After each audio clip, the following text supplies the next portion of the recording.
ce trophée représente surtout, valorise les produits qui sont fabriqués dans l'Ain, qui sont faits dans l'Ain et qui appartiennent, moi j'ai tendance à dire, à tous les Indinois. C'est vraiment une marque de fabrique.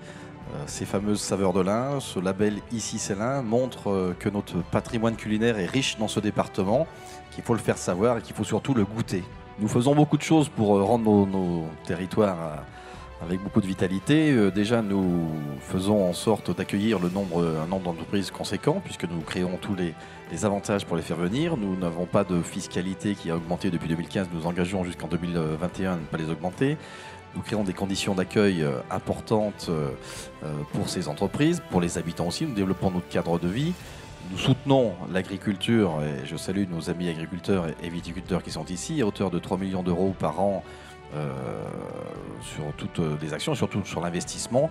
Bref, nous les aidons également quand malheureusement ils traversent des conditions climatiques, des aléas climatiques comme ils ont pu connaître ces derniers temps. Nous soutenons à la fois l'entreprise, la viticulture, l'agriculture, bref, tout ce qui fait la richesse et la force économique de ce département. Il n'y a qu'à regarder tout ce qui est organisé dans l'Ain. On a des événements nationaux, internationaux qui valorisent ce beau département. Le Tour de France, qui est quand même passé 3 fois en 4 ans. Nous avons eu le Congrès national des sapeurs-pompiers. Je salue son directeur du SDIS, le colonel de Rignocourt, qui est ici. On montre que ce département, il est vif, il a du dynamisme. Nous avons des clubs sportifs de haut niveau qui valorisent également tout cela. Nous avons, et c'est le but ce soir, des chefs cuisiniers étoilés, une gastronomie importante dans le département qui nous sert aussi de vitrine. Bref, nous avons tout un tas de palettes qui est là pour valoriser ce département, qui est bien situé entre 2 grandes métropoles que sont Lyon et Genève, qui est très bien traversé, qui mérite vraiment qu'on s'y arrête, qu'on s'y intéresse, qu'on vienne y habiter, bien entendu. Le restaurant Le Pétrin à Montagnat. En fait, je suis fils de boucher et il y a 25 ans, quand j'ai commencé à faire la cuisine, j'ai dit à mon père, l'idéal ce serait tu amènes ta boucherie dans mon restaurant ou mon restaurant à la boucherie. Et aujourd'hui, c'est ma 3e affaire, ça n'avait jamais pu se faire. Et quand j'ai visité le restaurant Le Pétrin, au début pas trop intéressé, ça a duré 10 minutes, mais au bout de 10 minutes, j'ai dit je le veux et je veux faire ça. Et donc j'ai fait la boucherie de mon père dans mon restaurant.